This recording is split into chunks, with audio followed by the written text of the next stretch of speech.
During the course of this trial, the prosecutors called 45 different witnesses to the stand. Testimony by each of Kelly's 11 accusers on how he allegedly abused them sexually, physically, and emotionally, often told in graphic detail, echoed one another. Back with me is clinical psychologist Dr. Tracy Joseph. Also joining us is Arisha Hatch, Vice President and Chief of Campaigns at the Color of Change, a nonprofit group focused on racial and economic justice. Okay, Dr. Tracy, I want to start with you.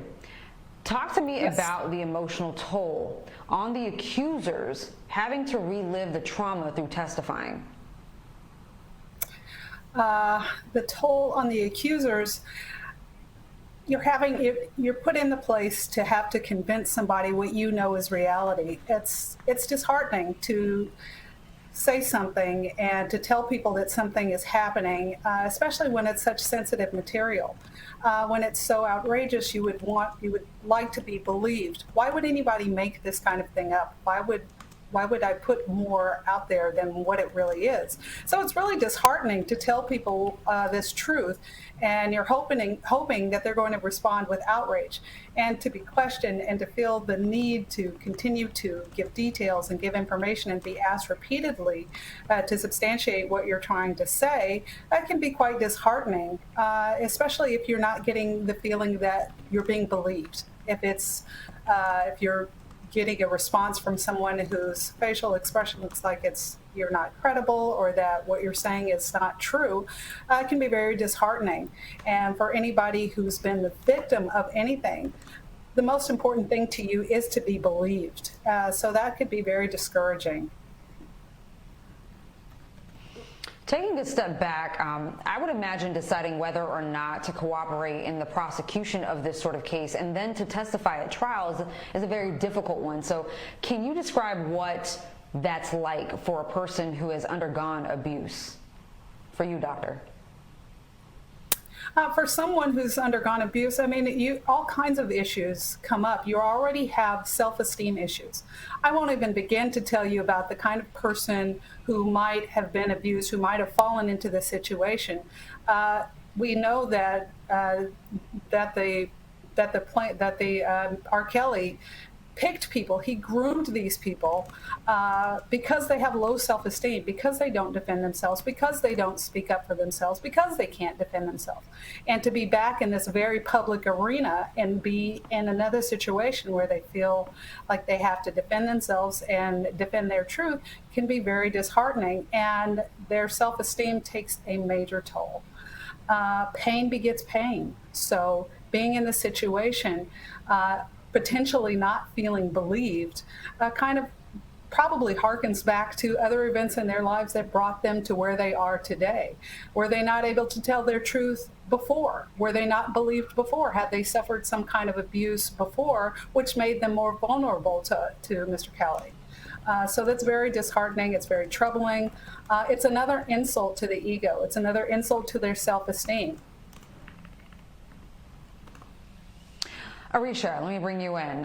Color of Change has been outspoken about R. Kelly's alleged abuse of black women and girls for years. Your organization successfully led a 3-year campaign to have Kelly dropped from his record label. What does this trial and moment mean for you and your organization's efforts?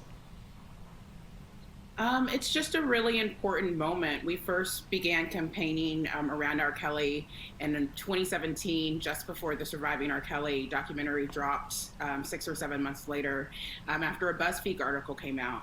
And we felt like we were in a different moment as a culture, as a country, in which women, especially young teenage girls, and the conversation around sexual assault had fundamentally shifted. And that's when we began to call on corporations to divest from R. Kelly, really.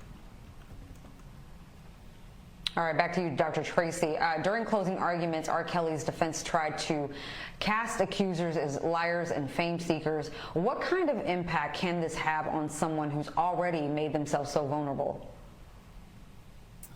Well, again, it goes back to a sense of credibility, and it can be devastating, especially when a lot of these young women thought they were in a real relationship with this person. So if you think about it, for anybody who's been through a relationship and now that person that you thought you loved, that thought cared about you, disparages you publicly, and certainly now in this arena right here, it can be very devastating.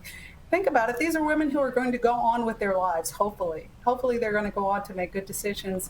But the insult to the self-esteem is devastating once they're past this, recreating themselves, presenting themselves to the public, to their families, to anyone else. After being torn down in the public eye, it's devastating. I really hope that these women have support. I hope that for anybody who's been the victim of any kind of sexual assault or being abused, I hope they have the resources. I hope they have the community. I hope they have the family members standing behind them, ready to embrace them so that they can rebuild. This is very devastating. I mean, a lot of breakups can be devastating, but to have to do it in the public eye, everyone is seeing this. Everyone already knows. And so to be able to rebuild themselves to move forward from here is going to take a lot of support and time, and hopefully some good mental health treatment. Absolutely. Arisha, there are still supporters of Kelly who have rallied outside the courthouse and who are comprised mostly of Black women who have also called into question the credibility of Kelly's accusers. Your thoughts on that? It's just a sad sight to see. This whole story is so sad because it represents a combination of the failure of media, the failure of a music industry, and if we're being honest, as you sort of point out, the failure of our own communities, our own culture to hold accountable a predator. It also represents the failure of a criminal justice system that consistently preys upon the poor for much less harmful crimes while letting rich people do whatever they want.